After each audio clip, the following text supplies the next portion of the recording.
Hello student, welcome to our channel student guidelines. और आज हम लोग देखेंगे West Bengal board class 8 physical science के चैप्टर 1 के प्रश्न और उत्तर। तो चलिए शुरू करते हैं। प्रश्न उत्तर को पढ़ने से पहले हम लोग जाने जो पहला चैप्टर है पदार्थ, उसके बारे में थोड़ा सा जानेंगे। तो पदार्थ क्या है? हम लोग जानते हैं कि हमारा जो ब्रह्मांड है, संपूर्ण ब्रह्मांड में जो गठन हुआ है, जो गठन है वो दो अवयव से मिलकर हुआ है। क्या क्या? पदार्थ और ऊर्जा से। पदार्थ किसे कहेंगे?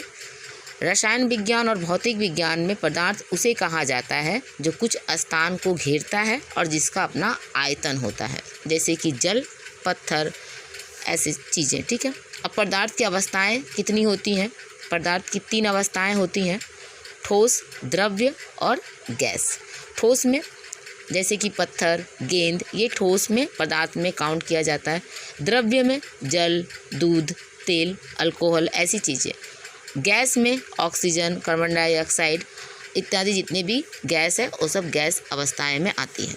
अब देखेंगे ऊर्जा किसे कहते हैं।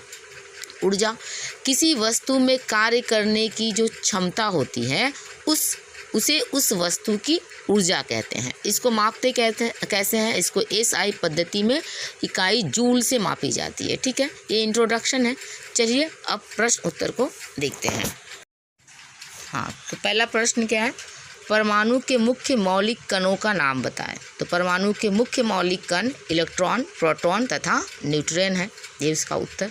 अगला प्रश्न, सबसे भारी तथा सबसे हल्के मौलिक कण का नाम लिखें। तो उत्तर लिखेंगे सबसे भारी मौलिक कण इलेक्ट्रॉन तथा सबसे हल्की मौलिक कण न्यूट्रॉन है। तीसरा प्रश्न, किस परमाणु में न्यूट्रॉन नहीं पाया जाता है? इसका उत्तर होगा साधारण हाइड्रोजन परमाणु में। ठीक है, साधारण हाइड्रोजन परमाणु को छोड़कर सभी तत्वों के परमाणुओं में न्यूट्रॉन पाया जाता है। अगला प्रश्न लेंगे, परमाणु के धन तथा ऋण आवेशित मौलिक कण का क्या नाम है? तो उत्तर होगा धन आवेशित मौलिक कण प्रोटॉन तथा ऋण आवेशित जो मौलिक कण है उसको इलेक्ट्रॉन कहते हैं। चलिए आगे प्रश्न लेते हैं। अगला प्रश्न है, प्रोटॉन, न्यूट्रॉन तथा इलेक्ट्रॉन परमाणु में कहाँ स्थित रहते हैं? तो उत्तर होगा नाभिक में। ठीक है। अगला प्रश्न है, प्रथम 2 ऊर्जा स्तर का नाम बताओ। हम लोग जानते हैं कि ऊर्जा स्तर जो सेल होते हैं टोटल 7 होता है, 7 होता है। यहाँ पे 2 पूछा गया है, तो 2 ऊर्जा स्तर क्या होगा? K और L। प्रथम 2 पूछा है तो K और L, जहाँ पर K में N का वैल्यू 1 और L में N का वैल्यू 2 होता है। ठीक है। आगे, किसी भी कक्ष में अधिकतम इलेक्ट्रॉन की संख्या कितनी हो सकती है? ये प्रश्न है कि कक्ष में अधिकतम इलेक्ट्रॉन की संख्या कितनी होगी? तो आंसर होगा 2n², जहाँ पे n जो होता है वो ऊर्जा स्तर या उसकी ऊर्जा कक्ष होता है। ठीक है। अगला प्रश्न है, H2 और 2H में क्या अंतर है? तो लिखेंगे H, वास्तव में H2 क्या होता है? H2 होता है हाइड्रोजन में 1 अणु और 2H क्या होता है? हाइड्रोजन का 2 परमाणु। तो ये दोनों ही अंतर है। क्या अंतर है? H2 में लिखेंगे हाइड्रोजन का 1 अणु होता है तथा 2H यानी कि हाइड्रोजन का 2 परमाणु। अगला प्रश्न दिया है, संपर्क, ऊष्मा तथा प्रकाश द्वारा प्रभावित रासायनिक प्रतिक्रिया का उल्लेख करो। मतलब संपर्क से, ऊष्मा से और प्रकाश तीनों से जो रासायनिक प्रतिक्रिया प्रभावित होती है उसके बारे में पूछा गया है। पहले लिखेंगे संपर्क के द्वारा होने वाली रासायनिक प्रतिक्रिया जो संपर्क से प्रभावित होती है।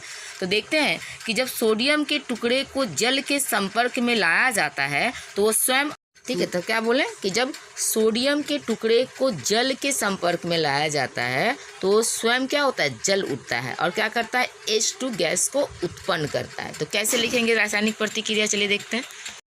इसको लिखेंगे 2Na + 2H2O = 2NaOH + H2, जो H2 क्या है? गैस, जो ऊपर की तरफ दर्शाया गया है। ठीक है, एरो के मार्क के द्वारा। अब क्या? ऊष्मा के द्वारा प्रभावित होने वाला रासायनिक प्रतिक्रिया। संगमरमर के टुकड़े को जब गर्म करने पे क्या देखते हैं कि कली चूना तथा CO2 गैस प्राप्त होता है। तो क्या इसका रिएक्शन लिखेंगे? CaCO3, फिर ऊष्मा है, उसमें ऊष्मा जब आता है तो CaO + CO2 का निर्माण करती है।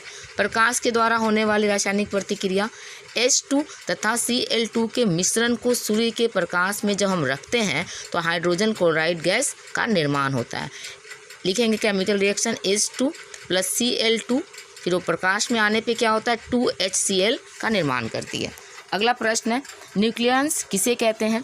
तो केंद्र पर उपस्थित प्रोटॉन तथा न्यूट्रॉन के संयुक्त रूप को क्या कहा जाता है? न्यूक्लियस कहा जाता है। तो ये थे आपके प्रश्न उत्तर। अगले वीडियो में आपके बाकी के प्रश्न उत्तर मिल जाएंगे। वीडियो को देखने के लिए थैंक यू।